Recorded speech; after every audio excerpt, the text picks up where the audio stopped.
قل هل يستوي الذين يعلمون والذين لا يعلمون আল্লাহ পাক রাসূল আকরাম সাল্লাল্লাহু আলাইহি ওয়াসাল্লামের কাছে ওহী পাঠিয়ে দিয়ে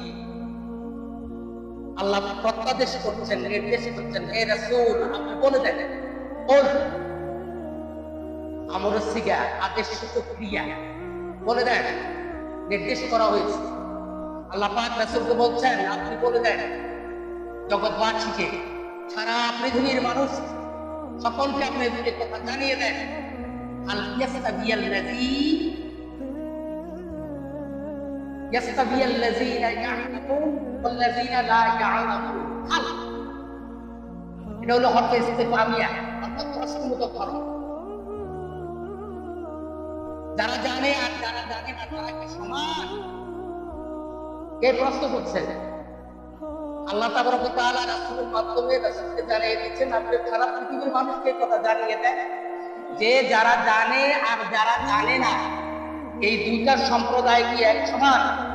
মানদণ্ডের দিক থেকে তোমরা কি এক সমান? আল ইয়াস্তাবিয়াল্লাযীনা ইয়া'লামুন ওয়াল্লাযীনা লা ইয়া'লামুন। অর্থাৎ যারা জানে আর যারা জানে না তারা কখনো সমান হতে পারে না। আরে যারা জানে আর যারা জানে না এই দুইটা সম্প্রদায়, দুইটা দল এক সমান হবে নাকি? কখনো না। কতটুকু পার্থক্য হতে পারে? আসমান জমিনের মধ্যে যতটুকু ফারাক, তার চেয়ে আরো বেশি কি ডিস্টেন্স, পার্থক্য না। এই জন্য আল্লাহ তাবারক ওয়া তাআলা রাসূল আকরাম সাল্লাল্লাহু আলাইহি ওয়াসাল্লামকে নবুয়তের দায়িত্ব প্রদান করলেন তার জীবনের 40 বছর বয়সে। কত বছর বয়সে? 40 বছর বয়সে রাসূল সাল্লাল্লাহু নবুয়তের দায়িত্ব প্রদান করলেন। কারণটা হলো 40 বছর বয়স পর্যন্ত মানুষ পরিপক্ক হওয়ার জন্য সময় লাগে। একটা মানুষ জ্ঞানে পরিপক্ক হতে তার সময় লাগে কত বছর? 40 বছর। নবুয়তের দায়িত্বটা এত বেশি কঠিন, এত বড় দায়িত্ব, এটা যদি অল্প বয়সে দেওয়া হয় এই দায়িত্ব পালন করা সম্ভবপর হবে না। কারণ নবুয়তের দায়িত্ব পালন করতে গেলে অনেক বিপদ, অনেক আপদ, অনেক সমস্যার মোকাবিলাতে করতে হবে। এগুলা আবার মোকাবিলা করে এগুলা থেকে উত্তরণের ব্যবস্থা নিজেকে করে নিতে হবে। কথা বুঝছেন নাকি? নবুয়তের দায়িত্বটা অত্যন্ত বড় কঠিন, যার কারণে রাসূল আকরাম সাল্লাল্লাহু আলাইহি ওয়াসাল্লাম জন্মের পর থেকে 40 বছর পর্যন্ত কাফের মুশরিকদের কাছে আল আমিন ছিলেন, as-সাদিক নামে পরিচিত ছিলেন। প্রত্যেকে তাকে আল আমিন বলে রাখতেন, অর্থাৎ সবচেয়ে বড় বিশ্বাসী, যার মধ্যে খেয়ানতের কোনো জন্য ছিল না, লেশমাত্র ছিল না। কেমনে কোনোদিন কথা দুরকম করেন নাই, কারো সম্পদ খেয়ানত করেন নাই, কারো সাথে ধোঁকাবাজি করেন নাই, সততা করেন নাই, অন্যায় কোনো কাজ করেন নাই, কোনো কাজ করেন নাই। বিচার আচার যত কিছু করেছেন ইনসাফের সাথে করেছেন, সততার সাথে করেছেন, ন্যায় নিষ্ঠার সাথে করেছেন। যার কারণে ওই যুগের কাফেররা পর্যন্ত আল্লাহ রাসূলকে আল আমিন বলে ডাকতো। অতি বিশ্বাসী, অতি বিশ্বাসী। এরকম বিশ্বাস তাদের আরব জগতের মধ্যে এত বড় বিশ্বাস ছিল, তাদের কাছে আর কেউ ছিল না। যে ব্যক্তিটি ছিলেন সেই ব্যক্তিটি হলেন নবী মুহাম্মাদুর রাসূলুল্লাহ। এত বেশি তারা বিশ্বাস করতো, ভালোবাসত। কথা বুঝছেন না? এবার আছেন নবুয়তের দায়িত্বটা কত বড় কঠিন, কত বড় গুরুত্ব বহ দায়িত্ব, কত বড় বিপদ আপদ সম্মুখে আছে নবুয়তের দায়িত্ব পালন করতে গেলে। আল্লাহ রাসূল সাফা মারওয়ার পাহাড়ের পাদদেশে দাঁড়াইয়া আল্লাহ রাসূল কাফেরদেরকে ডাক দিয়ে বললেন, কুরাইশবাসীরা, আমার জাতিরা, আমার কওমরা, আমার কথা শোনার জন্য তোমরা একবার সবাই সাফা মারওয়া, সাফা পাহাড়ের পাদদেশে সবাই একত্রিত হলো। রাসূলের ডাকে সাড়া দিয়ে সবাই একসাথে হয়ে গেলেন।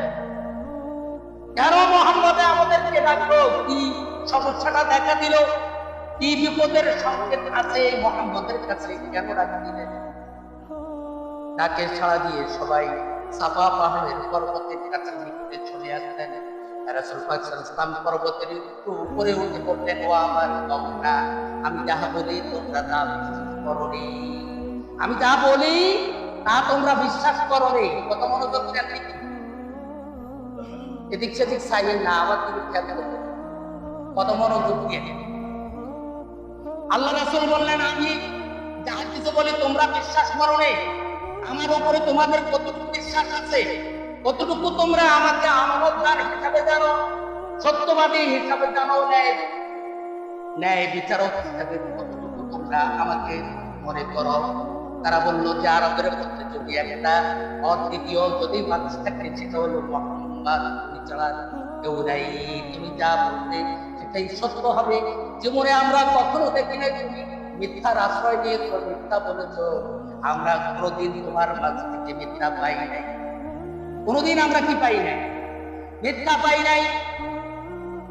তুমি কোনোদিন মিথ্যা কথা বলো নাই, কারোর সাথে সততা, ধোকামি, ধোকা দেওয়া, প্রতারণা করা, মানুষের সাথে দুরকম কথা বলা বলো নাই। বাতিজা তুমি কি বলতে চাও বলো, আমরা শুনতে রাজি আছি। রাসূল পাক সাল্লাল্লাহু আলাইহি ওয়াসাল্লাম ডাক দিয়ে বললেন, ও আমার কওম, ও আমার জাতি, ও আমার সম্প্রদায়ের লোকেরা, আমি আল্লাহর পক্ষ থেকে রিসালাতের দায়িত্ব পেয়েছি, নবুয়তের দায়িত্ব পেয়েছি। আমি আজ থেকেই নবুয়তের ঘোষণা দিলাম, তোমরা আমাকে নবী হিসাবে মানতে রাজি আছো কিনা? আমি সাক্ষ্য দিচ্ছি যে আশহাদু আল্লা ইলাহা ইল্লাল্লাহু ওয়া আশহাদু আন্না মুহাম্মাদান আবদুহু ওয়া রাসূলুহু। আমি তোমাদের কাছে রাসূল, নবী হিসাবে প্রেরিত হলাম, নবী হিসাবে আমি দায়িত্ব পেয়ে তোমাদের কাছে আসলাম। আর আমার প্রথম দাওয়াতি কাজ হলো তোমাদের কাছে যে তোমরা আল্লাহ ছাড়া আর কারো ইবাদত করবে না। আল্লাহ ছাড়া আর কারো কি করবে না? কারো হুকুম মানবে না, কারো কথা মতো চলবে না, একমাত্র আইন চলবে কার? আল্লাহর আজ থেকেই ঘোষণা করা হলো, আর কারো আইন মানা যাবে না, কারো কথা মানা যাবে না, কারো পালন করা যাবে না। একমাত্র রব হিসাবে আমরা একমাত্র কার ইবাদত করব? তিনি কে? আল্লাহ। তিনি কে? আর আমি নবী মুহাম্মদুর রাসূলুল্লাহ, আমি আল্লাহর পক্ষে নবুয়ত পেয়েছি, নবী। এই কথাটার বলার পর পরেই আবু লাহাব হযরত রাসূলুল্লাহ সাল্লাল্লাহু আলাইহি সাল্লামের চাচা আবু লাহাব একটা পাথর টুকরা হাতে নিয়ে রাসূলের দিকে নিক্ষেপ করবে, এমন অবস্থাতে বলতেছে, ও মুহাম্মদ, তোমার ধ্বংস হোক, তুমি হালাক হও, তুমি কি হয়ে যাও, ধ্বংস হয়ে যাও, তোমার হালাক অবস্থা হচ্ছে লানা, লানাতুল্লাহ, তোমার উপর আল্লাহ লানাত। এর প্রতিবাদ করে আল্লাহ তাবারাক ওয়া তাআলা পবিত্র কালামে মাজিদের 174টা সূরার মধ্যে সূরাতুল লাহাব আল্লাহ তাবারাক ওয়া তাআলা নাযিল করে দিয়েছেন। আল্লাহ তাবারাক ওয়া তাআলা বলছেন, আমার নবী মুহাম্মদুর রাসূলুল্লাহর চেহারা অথবা তিনি হালাক হোক অথবা তিনি কি হোক, ধ্বংস হোক, এটা কোনোদিনই হবে না। বরঞ্চ তুমি আবু লাহাব, তোমার হাত দিয়ে হয়ে যাক, ধ্বংস হয়ে যাক।